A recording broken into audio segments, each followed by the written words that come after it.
Welcome back to the Live Free and Diet Hard podcast. I'm your host, Andrew Coates. Join me along with industry leaders and friends on a quest to get more people through the gym door and eating and living healthier. Join me where evidence meets empathy while rejecting fitness industry fads and extremism. Let's begin. Rachel Henley, online coach, saucy fitness content creator based out of the UK. Big smiles. Welcome to the show. It's great to have you back. And you're one of a handful of coaches who I feel like you guys have cracked the code with video-based media. And I see exploding following, over 700,000 Instagram followers, which is cool. Great reach, great impact. I love seeing this kind of success, especially how long we've known each other. It's good to have you back. Yeah, it's good to be back, and it's good that the podcast is back. I think everyone's missed it, not just me. I needed to give it a little bit of a break and hiatus. I had some other stuff to deal with, but there's some thought to this. Is like for 7 years I've had conversations with people I respect, friends, peers, people I look up to, mentors, and I wanted to pass those lessons on to the other coaches listening. But quite frankly, it was very selfish for me to learn from, and I think a lot of my career evolution has been influenced by the podcast conversations. But the reality is we need more good information for a much broader audience. My goal is to reach the end user, and I really believe the coach who's always enjoyed it is going to get a ton out of it anyway, because I like listening to podcasts that speak well to, the everyday person that we're all trying to help. So, and you're great at it. So I'll start here. This one's fun. Quote, basically, you told a follower's mom to, quote, fuck off because mom hated her calves because they are so big. What was that all about? I can't believe that's the first one that you dug up. But yeah, fair enough, fair enough.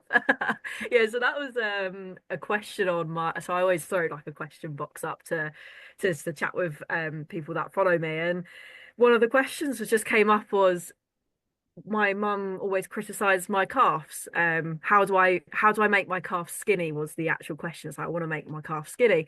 And I did it as a story of just like, oh, should I answer this seriously? I was like, no, that's just fucking outrageous. Like, why is your mum giving you shit about your calf? She probably genetically got them from her mum and anyway. And I was like, why are you being so mean to your daughter? And so I put it up as a story and I had loads of replies to it. And I was like, you know what? I think enough people probably got enough body trauma from their parents that this could be a quite good one that people might just resonate with. And yeah, I did throw that one up there and it did spark quite an interesting conversation. But I think it's a fair enough boundary to lay when someone, this is your calves. Like what I would give to have strong calves is a lot. So yeah. There's a lot here. I actually want to leave with it because I think it could go into a bunch of interesting things. And I like thinking of the concept of artifacts of someone else's belief system that and I think men can be vulnerable to this. I think women a little bit more on average sometimes have this stuff. And I know from clients that I've dealt with, and I don't blame the moms, and I'll explain that, but the moms or other figures in their families can say things that will, they have belief systems. They have, we'll call it archaic belief systems that a woman's value is in her leanness, her attractiveness, her appeal to a potential partner, that sort of stuff. And I've literally heard this stuff. And I think that's probably handed down a few generations and it gets perpetuated. Now, that's also an artifact that mom got from somewhere. And I think, so I'll pass it back to you. How does the person, because not just women, but how does a person set a boundary and take those belief systems they were raised with and indoctrinated with and discard them and be able to say, wait a minute, that's not mine. And that's the reason why I use the word artifact. That's not mine. That's someone else's belief. I'm holding on to it. It's no longer serving me. How do I move away from that belief? I think a really powerful tool in this is empathy, which is kind of similar to what you're mentioning there of like before, because I think personally I'm someone that fears conflict like nobody else's, which is why my content is mainly saucy little tips rather than going after and calling people out and those sorts of things. Because it's a big energy drain for me. And it'll take a big step for me to say, yo, actually, you're out of line saying that. I can kind of do it now and then on the face of social media, but in my real personal life, if I actually had to tell my own mum to fuck off, yeah, I'd probably be quite upset. But it's one I think like in those times in my own life experience and also just working with people that have had to draw those boundaries with, whether that is sometimes it's a partner, sometimes it's a mum, sometimes it's a grandmum or an aunt at a wedding or something, when it's a comment on weight or comment on eating behaviors, if you're doing something, whether that is eating and saying, should you be eating that? Or you're not eating, no, should be eating, or wherever those kind of, I guess I say those beliefs from other people then projected on someone else. As I think a really cool disarming tool for yourself or like your own brain is that empathy of like, why might they be saying that? Where are those beliefs potentially coming from? I say it could be belief systems, as you've mentioned, from generation to generation. But also, I know my mum woke up, but she was brought up in the era, the golden era of really toxic like messages through media, through like I remember reading her Reader's Digest on like whenever you're on the toilets before you could scroll on your phone, you'd actually have to read a book, and it was always like the magazines, but it was always like oh, get beach body ready. I know there's still that kind of stuff out there now, but it's like that was on like on so much like a higher level at that time. And it's like when you're getting if you are raised through a life where that is the norm from your mum, that's the norm. It's like of course your projection of what is normal is going to have carried that forwards. And I think sometimes there's having that empathy going towards it of thinking, okay, they're not attacking me, it's the projection of themselves or maybe their own narratives that are coming from it. I think from your own place of self-peace and protecting your self-peace is like thinking, okay, if I'm going to draw the boundary or not, I can at least protect myself with that of like, okay, that's them talking to themselves almost, and I'm just the person on the other side of that. I think that can really help put yourself in that place of when you're talking about it, not being an attack on an attack, instead of it being maybe like I say, I was tongue in cheek my post of like, I hate your calves, fuck off. That probably isn't going to get necessary to a solution, but like those things of like maybe asking your mom, like, oh, why did you feel the need to do that? And get them to repeat what they've just said sometimes can make them go, oh, yeah, actually, that was a bit weird. Not always. Sometimes people just go, yeah, but your calves are really fat. What are you doing? But like sometimes I think when you get someone to like repeat those messages and say it out loud again, they can sometimes have that self-revelation of like, oh, actually, was that okay that I said that? I don't know. But yeah, I think that sometimes is something that we go through with our clients in that in that conversation is, as I say, is starting from that empathy before you then go and draw that boundary that is obviously for you to draw. I like recognizing shame triggers here. And this is something I just completely took from Brene Brown's writing, which I love. And if you can recognize what are the environments that you're going into and the people in your life, and mom may be very safe and trusting, if you get your heart broken, but eating behavior might be a shame trigger because mom might be prone to saying, or grandma might be prone to saying certain things. So I like in my personal life, I know that I have some friends who you can talk about certain topics with. Great. All right. I've got friends who literally will, metaphorically speaking, hide a body for you, right? But you don't bring up relationship shit with them because, they will say or do things that elicit shame, right? So you kind of have to know. And it's probably easier with friends than with family. Going home to family dinners, and if a shame trigger is how you're eating or your body weight, then that's hard to navigate. Any more thoughts on navigating shame triggers? Yeah. I think beyond obviously just like I said, that general empathy of where that shame trigger might be coming from. I think like, yeah, approaching those conversations, I just think they are just generally very difficult. I think maybe that's coming from my own like projection of that, of like the thought of it is actually making me sweat in places. I'm just like I'm just trying to place myself in that situation, and it is uncomfortable. But I think sometimes and this is I think happens in quite a lot of fitness journeys, like sometimes embracing discomfort for future comfort is something that is a skill to take as a human. It's uncomfortable, like I say, even I'm getting like just sweats thinking about it because it is really uncomfortable. But it's like if it is a case of like, yeah, drawing that, having that conversation of saying, I feel uncomfortable when we talk about these things with those relationships, that is, there's no escaping that's an uncomfortable conversation. But if that does then lead to less friction or resentment towards that person, and that creates like potentially even a deeper connection because you can then have those difficult like conversations and you can feel safe going, I'm going to eat a donut in front of my mum now. It's like I think that is worth the discomfort. Like the pain of that conversation is worth the thing that you kind of get out of it. Yeah. It's an uncomfortable conversation anyway. It was already uncomfortable, and it's going to continue to be uncomfortable every time you're in that environment. So having that proactively uncomfortable discussion, as you said, may alleviate it down the road. I like that. Not easy. And I like the way you answer that one. Okay, next one. You had a recent post. I did a lot of silly shit when I first got into training, what was all this silly shit that you used to do that's was not helping, was getting in your way? What kind of stuff did you do? Gosh, where do we want to start?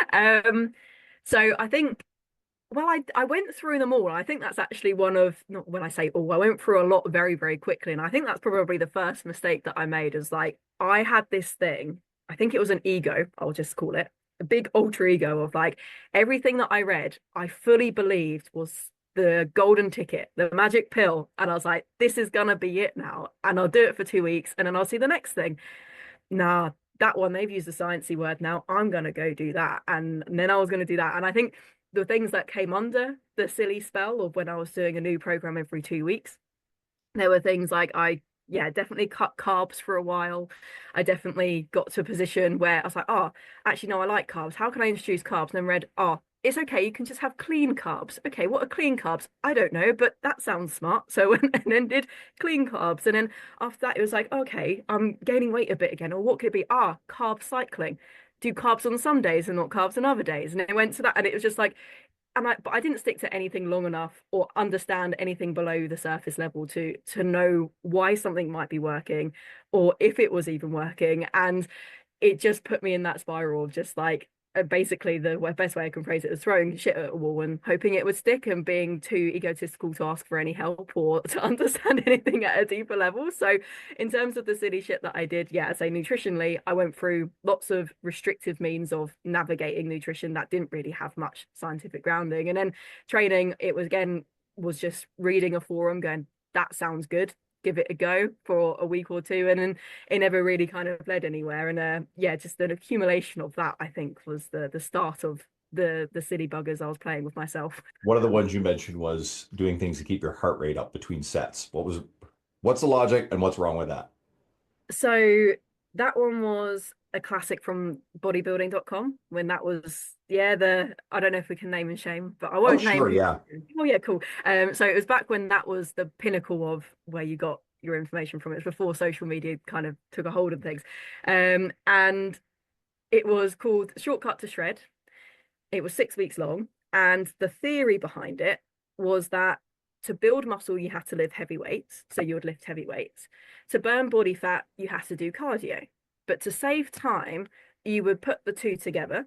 So you'd do heavy weights, and then instead of resting in your rest time, you'll then do the cardio. So you would build muscle and then burn body fat at the same time. Magic, science. That was that was legit that was the hypothesis behind this program. And yeah, obviously that's a little bit crap because when you're looking to build muscle, you want to kind of rest quite a bit so your muscles can recover to go and train hard and get to that point where it tells you to bugger off, not because your lungs have failed or you think you're going to throw up, but because the muscle actually is being tested and rested and tested.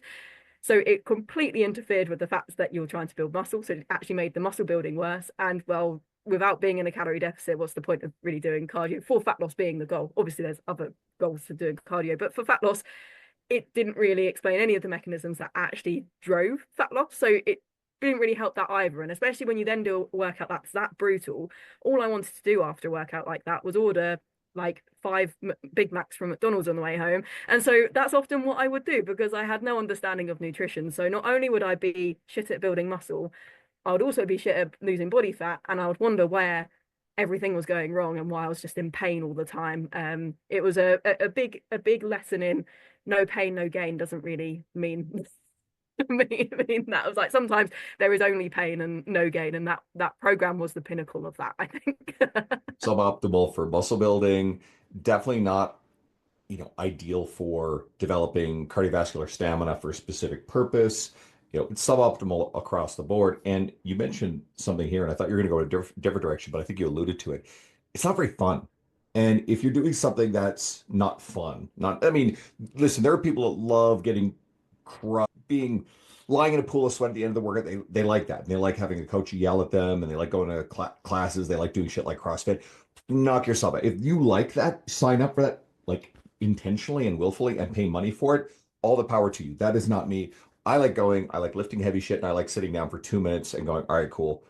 I'm ready to lift again. That's me. And that will Yeah. keep me in the habit. I've been doing that for years. It's worked. Yeah, I can tell you 2 weeks in when I was up this close to vomiting in the gym, that's when I was like, yeah, this ain't fun. If this is what it takes, then I'm all right.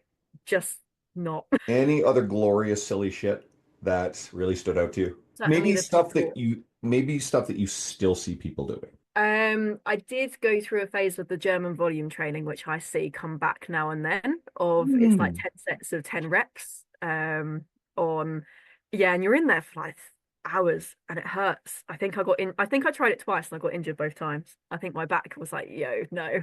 Well, Which is that's 10 sets of 10 squats. I don't know how that happened. I think it was 60 seconds rest as well. So again, suboptimal rest, a bit aimless volume. And like, yeah. we now have a really good understanding that one of the primary mechanisms behind injury risk is poor load management. You make very large increases in load volume and intensity in short periods of time. That's certainly well above your historical averages. So you go from whatever, especially beginner, right into German volume training. Guess what? That's a dramatic increase in injury risk, right? And I don't like creating fear around this stuff, but it is one of the potential injury mechanisms. And we now understand it's not necessarily about form. If anything, like there's not very good evidence to suggest that form and injury risk have a relationship. I'm not willing to say there's none, but I've also noticed that I think a lot of the form issues are just poor load management anyway, and it's showing up in form. Yeah, I think as well when it's that breakdown of form is like you're almost load managing if it's in those last reps, you're load managing a body position you haven't trained. Like consistent, then like you see people with like rounded spines deadlift, they've always done it. And so their back's just bulletproof, it's fine. Whereas it's when it's like you whack on a weight you can't control and then your body gets thrown into a different position and then you're loading through it. It's like you're loading that position in a like very, very quickly. That's often been what I've seen, like anecdotally for sure, with my own injuries and other people as well. It's like it's not necessarily just flat out bad technique. It's usually that load management on top of that. Pushing that is where problems can arise. This is brilliant, and I agree with you explicitly. I absolutely think you're right on that one. All right, next up. You recently, ooh, okay, deeper stuff. You had a post. You were recently called a quote plumper and noted how you got told that when you were leaner, you looked better before.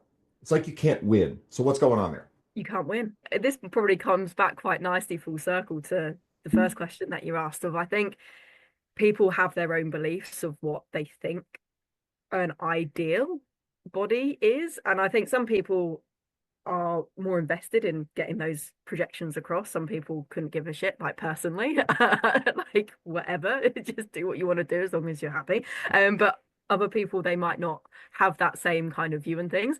And I think, yeah, there is that sense of, as you said, that like their own insecurities can sometimes come across in terms of what they think a person should look like.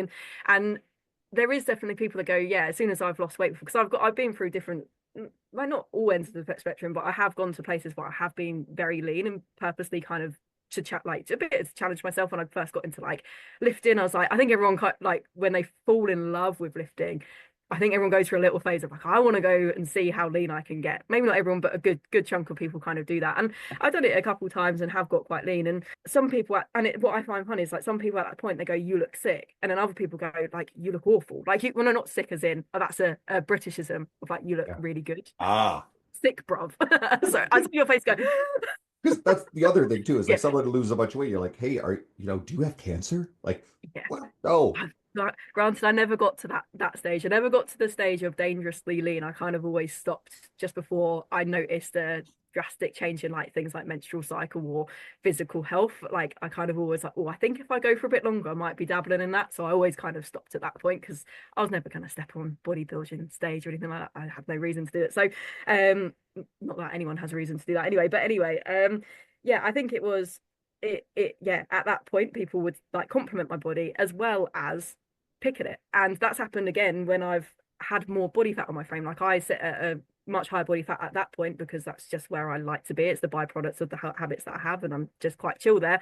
And again, like my mum actually goes, "Oh, I prefer you with a lot more body fat," because yeah, just comments. But like she's like, and then I'll get other people go on social media. How can you be a fitness coach? You have body fat, and it's like no matter where you are, you get the compliments and you get the shit. And I think it's one of those of then for me it really reinforces how other people's opinions just literally don't really mean much on your own body and it's how you feel in yourself because if you try to please people all the time like you're just going to be chasing your tail. If you're looking to change your body so X person likes what you look, or you are trying to find someone that likes the way you look, it's like you're just never going to be satisfied, because there's always going to be someone that goes, oh, actually, but I prefer that, or I prefer that. And so I think that's been quite an important learning for myself, of like, do it for you, because it is your journey, and that's the most important thing, is like how you feel about it. Like no one else is affected by it, really. It is really you. Yeah. Your media, you do something that I also kind of do in a different way. Uh, you don't call attention to your physique. And so I'll explain it from my thoughts. Every once in a while, I will post a video of me lifting. Now, I'm 6'2", 250 pounds. I'm a big human being, right? A lot of muscle on my frame. I But can for see very Andrew, long, you're jacked. what's that? You're jacked. And I chose a profile photo that would like pretty much disguised it. It made me look pretty, lean. I would say nowhere near the physique I actually possess. And it wasn't like it was a period of time where I was smaller. It literally just it's innocuous looking photo. And it resulted, I think, at least in part, in attracting, plus the messaging, which was more text-based media, not like me lifting in videos. And it attracted a really awesome audience. I think my following's two-thirds women, a lot of, everyday coaches. Yeah, every once in a while you get some IFBB pro bodybuilder will show up in there and they're like, yeah, I love the messaging. Great, awesome. Meanwhile, like I've written for T Nation, Generation Iron, a bunch of the other like Muscle and Fitness. I still write for Muscle and Fitness, and those brands, like you think like bodybuilding bro type stuff, but that's not heavily my audience. And it ended up being a fairly deliberate and conscientious choice because I didn't necessarily want a whole bunch of like, and guess what? Gym bros are great. I love gym bros, but like all of my audience being gym bros, I wasn't really interested in like courting that audience. And then the audience just sort of showed up for the kind of messaging I was interested in. And I think you're kind of similar where you're authentically yourself, very fearless. Obviously, you're very open about the fact that you will swear a ton in your messaging. And everyone's, I'm sure you're like, oh, this would be great if you did swear. And you're like, fuck off. It's not for you. But you're courting the right kind of audience. And another thing I like about you is you don't make much of, I almost never see you talk about the negative comments that you might get because it always shows up on social media, but you don't play victim to it. You don't turn around and go, oh, woe is me. And, get your followers go, oh, no, no, no, no, you're so wonderful. Fuck those people. And I see that kind of stuff and I see accounts that do a lot of it. And I'm like, I see that. That's performative narcissism. I don't like that. I know what's going on there, right? You're looking for sympathy. You don't play those games at all. It's just you show up as yourself.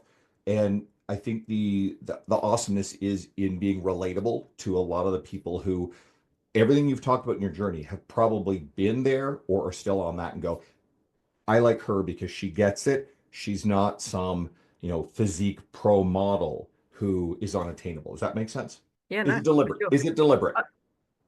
I think it isn't. What was deliberate is to show up authentically as me. And I'm someone who authentically hasn't brushed my hair in about 3 years or wore makeup. So I think it's one of those of like, yeah, that is how I show up, but that is just me showing up as myself, really. And it has just it, like you're quite right, it has attracted the people that I want to work with. And I think like cause, and as well, like I now think about things a bit more. Like it was kind of like it's just how I've always shown up on social media, because it's just I want to be authentically myself. But now I've like obviously grown an audience, and like just learning a little bit more about it as you do as you go. I certainly have noticed like my audience, we do resonate it more, and like people reach out to me with really personal things, and they just trust me from just the content that I put out, which I absolutely am like still it blows my mind. And I'm so grateful that people do have that relationship with me online. It is a really authentic relationship, I feel, that I have with a lot of my audience. And I think it's one of those of when I reflect back and it's like, yeah, if I was posting other sorts of content, like just like, oh, work out with me and here's my new Gymshark set.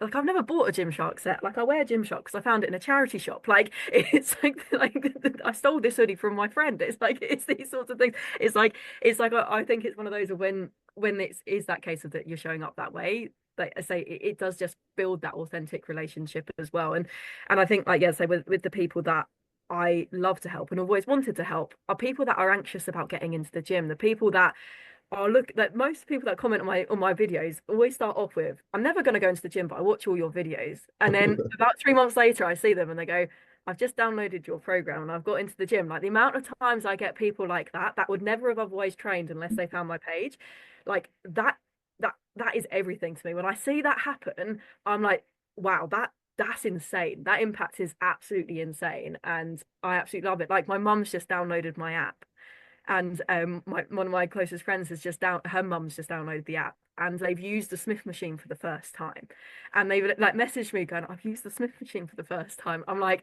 I feel from just showing up and say not showing my physique and just being like, look, I'm just like, because I am just a normal person. I guess I'm still living with my parents at the moment, so it's like, yeah, we just go, we lift, and it's fun, and doesn't have to be that deep. You don't have to be an Olympic bodybuilder in order to lift weights and improve your bone health. Like it's fine. It's like so yeah, I think it was definitely one that was accidental to begin with, but it's more I've kind of grown, the more I think it's really important for like my brand and who I am and how I talk online to yeah, continue being that way for sure.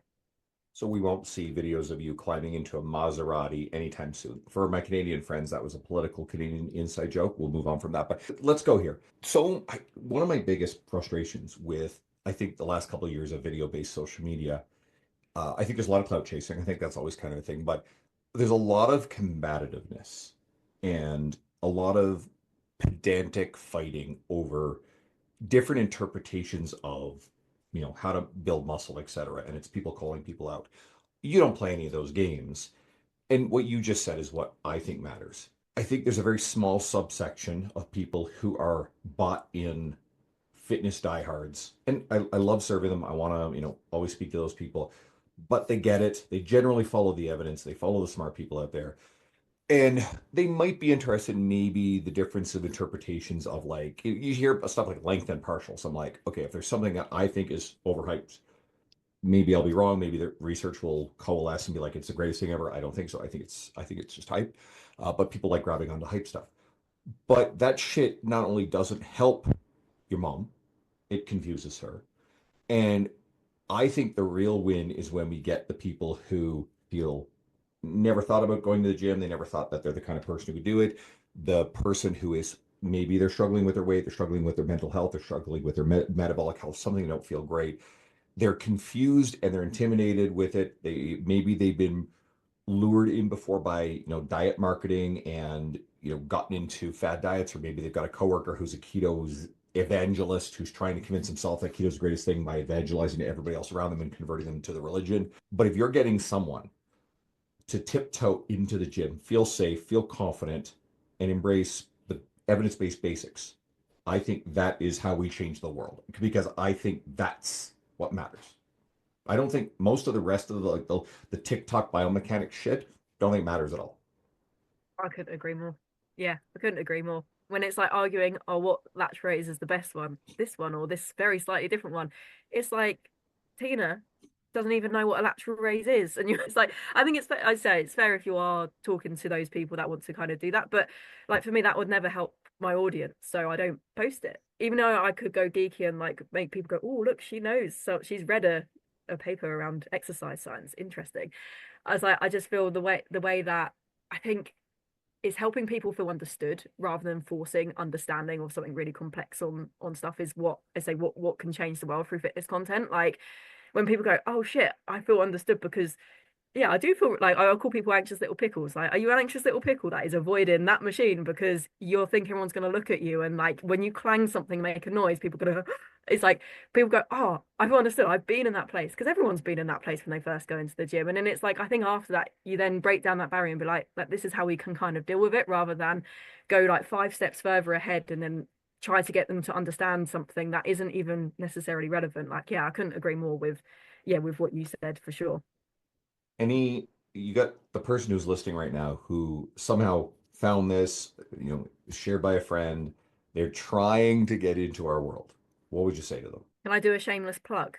Yes, please. I would say first is go follow me and watch all my videos because I literally go for every movement. I go for every movement. And then after that, you can go download a free program because I literally just made a free program that takes you through your first 10 weeks of training, whether that's at home or in the gym, and use that as a comfort blanket. Me and my colleague, we joke that we are the comfort blanket of the fitness industry of like, if you just don't know where to start, we give you that place to just start. We try to take the fear away from it. We try to make those first steps manageable. We don't expect you to be perfect. So don't expect yourself to be perfect and like know how to do everything straight away. Like just get the foot in the door and then focus on each step after that. Like that's all you need to do right now. And I'm saying if you want to make that easier, then the shameless plug is to go find my stuff because everything is literally just built to fix that solution, I think. You've done a wonderful job with your systems programs. I've actually encouraged other coaches who are friends of mine, my friend Alexa, for example, who I know you guys have Hmm. connected, and showed her what you've done with your media, so that way she could learn from it. And I know she went and downloaded that.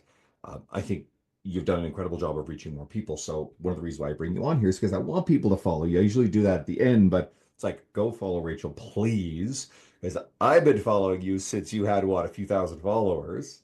About 3,000, I think, is when we first started talking. Three, Exactly right. like 700,000 followers ago, which it feels wild. You've done well. All right, so we've talked a lot about the stuff that we see online. What about the idiots yelling at food, walking through grocery stores? I'm really hoping that leaves in 2020. That's a 2024 thing, isn't it? And it's like, I really hope like as soon as the new year hits, like Tesco and, or I don't know if you have Tesco, Walmart, whatever a supermarket is, just Yeah, goes, no, no recording here. Like, can we just put a blanket ban on recording in supermarkets? Like, even the ones that post useful content, I'm like, you can do that outside the supermarket. Like, just get rid of it. Just get rid of it.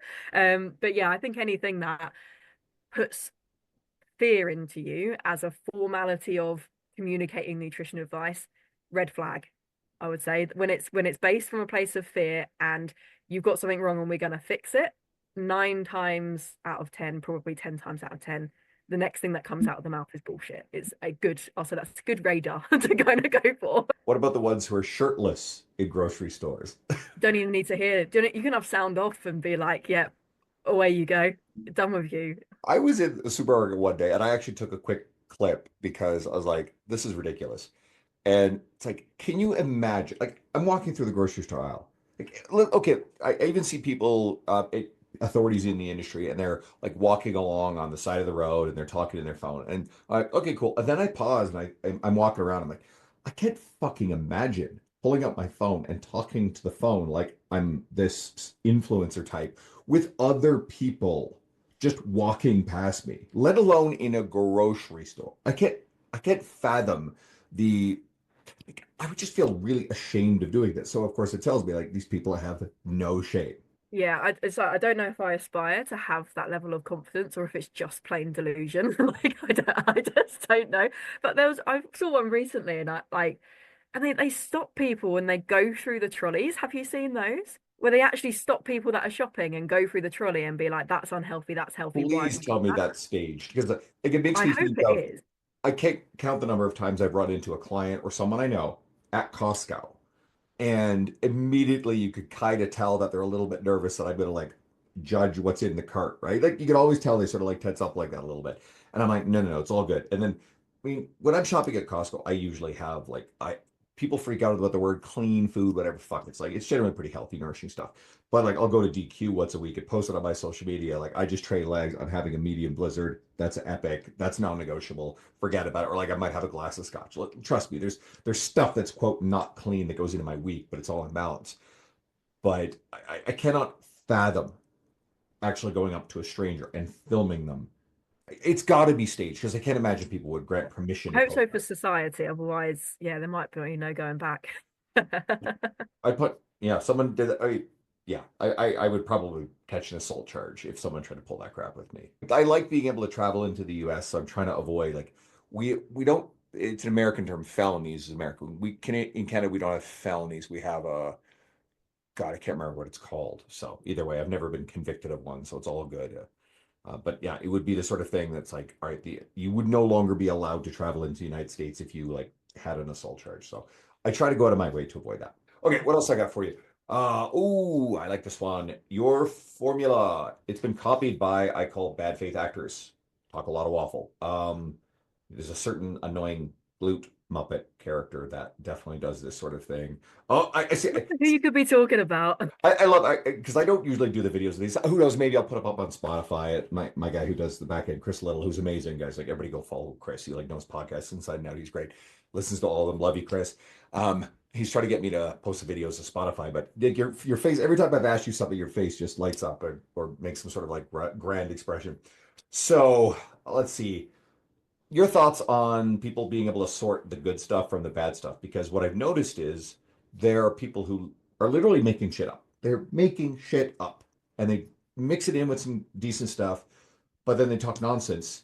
How do you tell? Yeah, I think for the lays person, just someone that's just trying to learn the basics, it is really hard when they dress it up as something that, because a lot of like so many, and I think the myths on the nutrition and fitness world, like so often they do have an element of truth to it, which and then they just take something and put it wildly out of context. But I think like general things to put your guard up against is when it's spoken in black and whites of like so a really big thing that I say the piggyback kind of basically personal trainers have caught on to controversy like gets views as does like that kind of yeah and black and white statements tend to cause a bit of controversy so people go this is the worst exercise or for X or this is the best exercise for X or I can't believe people are still doing this.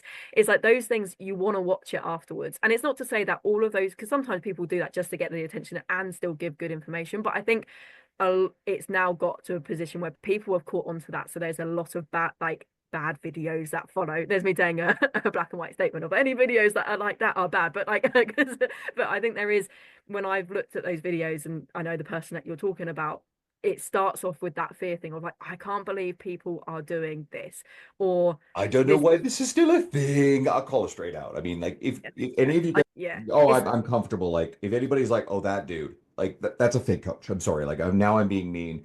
That makes stuff up. But again, clickbait stuff. but yeah, that formula works because it's like it has that catchy hook and then it goes and it's the reason that you have no glutes. And it's like, well, no, you can still squat probably quite badly and still build a bit of glutes. Like it's like obviously you might want to get it better over time. Or like there's things, but it's that black and white thing of like that again, that is similar with the nutrition when it starts from that point of fear of you're doing it wrong, you need to do it my way or no way.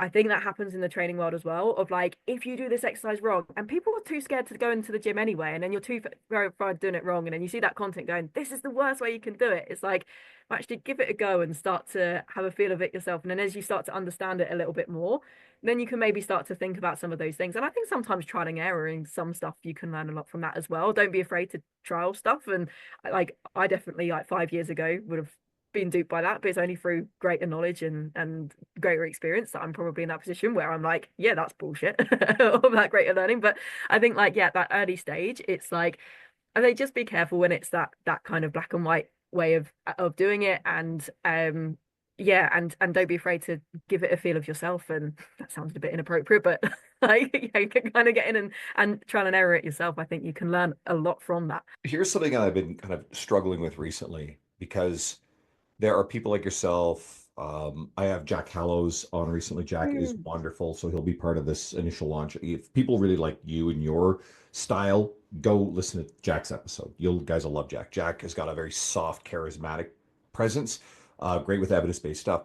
And there are a bunch of accounts that I think do evidence-based video really well, get saucy with it, know how to edit and cut. There's a skill there, right? But I've also noticed that there are people who have exploited the same things. And I think there's a quote about, I don't want to pick on Jillian Michaels too much, but Jillian, but she's an entertainer. She's an actor playing a fitness professional. And I think what we have now is we have content creators, actors, entertainers playing fitness professionals more and more because they figured, well, I can become an authority in the space because I actually have the skills to gain status and following very rapidly. And I've noticed a fair bit of this now. So it is going to be challenging for people to kind of figure it out. And one of my red flags, and I find that, and I've spoken about this before, I find sometimes you get I don't like ideological extremism in either way. And I don't like talking about politics or social stuff, but we get ideological extremists, and they usually are commentators on the complex social political stuff of our world. But they then somehow land in the fitness industry. And what they are is they are activists masquerading as fitness professionals. And sometimes I've noticed a trend with them is they'll demonize the industry blanket, but they somehow are uniquely virtuous and they are uniquely good. And to me, that's just straight up narcissism. So I also careful with that when someone spends most of their time talking about why the industry is bad.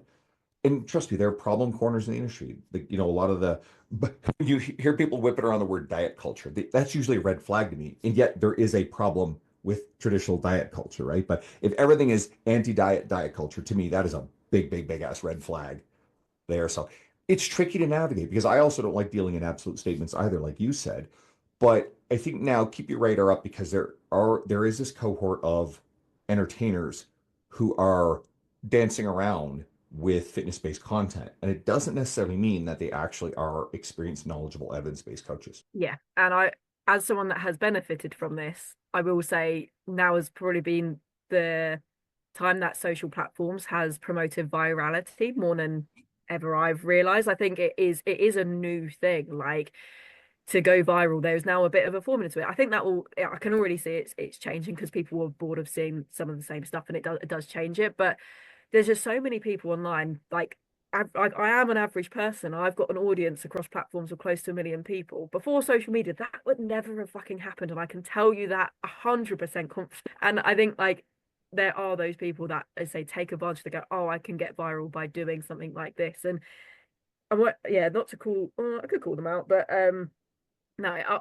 I'll kind of just say, I know this is going to infuriate you, Andrew, so I'm sorry in advance. But there was Really? that, so I was part of like a social media like I've tried like lots of courses to like understand how to present myself online and things. To be honest, I only ever like drip fed and got a little bit from it and like just kind of learned as go. And there was someone that was in that community and there everyone was sharing their posts and I was just always a lurker, just like having a look. And she wasn't getting anywhere, this person. She wasn't getting anywhere at all. And then she saw in one of the courses like our controversy sells. So she then turned herself into the cortisol coach. Oh, Well, I can't remember her actual name, but she went into cortisol as her mm, her spiel and went through the fear of everything basically that you feel negative in your life is because you've got high cortisol. So, oh, have you gained weight on the scale this morning? It's because of cortisol. Oh, have you had disrupted cortisol? Then she started getting views from that. She's like, oh, great, I'm getting views now. So she did more of that and more of that. And it's like, and it's literally, I've seen that person go in, oh, I want to get rich, basically. I can do that by getting viral. I know a little bit about fitness, not a bit like, obviously hadn't had any coaching experience from the way that they kind of talk and those sorts of things. And I think they've got about 1 million followers now. and I mean, And that's grifting on cortisol. And yeah, I it is am 100%. always really bullish on, I think, if coaches have great messages, if they're evidence-based, if they're resonant with people, you are a wonderful example of this. Jack Hallows is as well. I think you guys, in a very big way, follow in the footsteps of like a James Smith. And James has just done it for a really long time. And now, as you said, there's more potential for virality, and you guys rode that wave, right? And you can't, I don't believe in gatekeeping against bad faith actors. I believe in being knowledgeable to the point where you can kind of tell good from bad, right? I don't like the idea of censorship on online. But yeah, like if you've got someone who everything is cortisol, guess what? I will say explicitly that a person is grifting on a concept and creating fear, as you pointed out a whole bunch. I really do love the idea of, like I said, coaches who are smart about this stuff to embrace video-based media, social media in general, because the industry's changed. I still have been heavily influenced by the old industry where you have to come through the gatekeepers, and those gatekeepers are you write for publications like bodybuilding.com or T Nation and platform by them, right? Like Lane Norton came up through bodybuilding.com, right? Lane has got a huge platform. A lot of the evidence-based authority strength conditioning coaches that I am now friends with, I follow for years, they came up through T Nation. T Nation was the first one I wrote for, got over 5 years ago. That was the launching point for all the other opportunities I got. Or you go through a muscle fitness or a men's health magazine, or you end up as an IFBB pro, because it was there weren't as many categories and it was much harder to get a pro card, 10, 15, 20 years ago. or you came out of this like big affiliate network of old school coaches, or maybe you got really big with YouTube early on, sort of a Jeff Nippard type where he came through, or you actually build a successful company, and then that just gives you a lot of credibility, like Renaissance Periodization, Mike Israetel, et cetera, right? Like those are some good examples, or Molly Galbraith, Girls Gone Strong. But now you can bypass all that and you can ride the wave. And if you're great at video, you can search. But I also think for the coaches listening, because I really want to make this the general population side of stuff. But if you go back and you actually develop some of the traditional things of authority, writing your own articles, I think doing really great with YouTube based video, podcasting, et cetera, I think it can lend you a little bit extra credibility and layer it in. And I think building a successful business, which you've certainly done. Yeah, I think that's certainly something that, because obviously I've been in those like networks where people have just chased the virality. As talking to coaches of like people have gone viral and still not had a successful business because they haven't done the coaching part first, or they haven't done the coaching part with it. And a lot of the way that because I've recently just launched another shameless plug, but I've just recently just Please. launched it. So I just launched a low paid app, and the whole point of it is I just wanted to make training programs affordable. It's super cheap. I think I launched it at £5 a month, which is about $6 a month. So super cheap just to get a new program every 8 weeks. And it's just like I was in the place where I was fortunate enough to be able to do it. But the way that people were so excited for that is because for a whole year I was giving them free programs, and before that I was doing free challenges. And it's like, and I was getting coaching experience, learning what I wanted, what those people might have needed. And that was years of building relationships, not just I went viral and released an app. I went viral. I built an email list. I talked to those people, and I still do. And I actually genuinely care that they get a really incredible experience. And it's like, if you don't have that layer to it, it doesn't matter if you're going viral, because all you are is just viral for a bit, and then people get bored of you because you can't really do like the next step to actually help people. And yeah, I think that I'd say that was a bit more of a coach tangent, but for It's all sure it's good. important. There's always Mm. going to be a little bit of that too. So where do people find you to go follow your Um, stuff? on Instagram, Henley Fitness. That simple. Go follow Rachel, please. Simple. She's Yeah, wonderful. sorry, it's You just will there. love the saucy humor. A lot of sexual innuendo in there too, right? Okay, so You. everybody listening, thank you again. I can't appreciate you guys enough. The mission, the goal is to get this in the hands of more of the end user, the general population, the person who needs the help, the person we talked about who may be struggling to even step foot in the gym for the first time. Okay, I'm not interested in like fighting over length and partials. Okay, so I'm going to bring you guys more and more of these great episodes. I am about to go and record with Dr. Alyssa Olenek, who should also be part of the first wave. And so Alyssa's hard to get on podcast. She's amazing. You guys will love her too. And so I hope this initial splash of episodes has been great. Check them all out, please. Subscribe if you're not already, but help me get this in the hands of more people. I'll let I'll let you think of a way. Share it with someone that you think will love this, and you help me on this mission. And I appreciate you guys. Thanks for tuning in this week. I will talk to you next week.